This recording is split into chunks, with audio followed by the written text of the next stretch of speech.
আমরা আহলুস সুন্নাহ ওয়াল জামাআহ, আমরা হচ্ছে হক পথের দিশারি। জেনে রাখবেন, পৃথিবীর জমিনের মধ্যে যতটা দল রয়েছে, যদি বলেন ইসলামের জামাআত, যদি বলেন হাদিসের জামাআত, যদি বলেন কোরআনের জামাআত, যত দল বলেন সমস্ত দলের সাথে আহলুস সুন্নাহ ওয়াল জামাআতের রাত আর দিন পার্থক্য। হিসাব বুঝে নেবেন, হিসাব বুঝে নেবেন।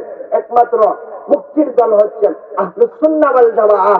এই দলের পিছনে যারা লাগতে পারছে, এই দলের পিছনে যারা ছুটতে পারছে, তারাই নাজাত প্রাপ্ত হয়েছে।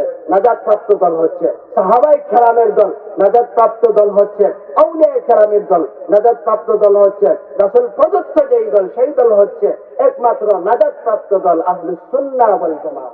এই দল ছাড়া আর কোন দল হক নয়, বুঝে নেবেন।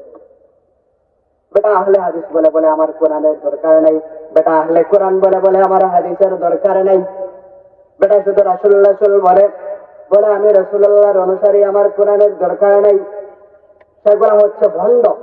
100% সেগুলা ভণ্ড, বুঝে নেবেন।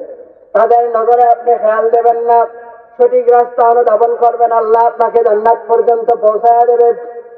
আলিম ওলামাকে মহব্বত করবেন, মসজিদের ইমাম সাহেবকে মহব্বত করবেন, তবে আপনার ঘর আগে ঠিক রাখবেন, তারপরে মসজিদের ইমাম সাহেবকে মহব্বত করবেন, নামাজ আদায় করবেন, আপনাকে আল্লাহ জান্নাত পর্যন্ত পৌঁছায়া দেবে।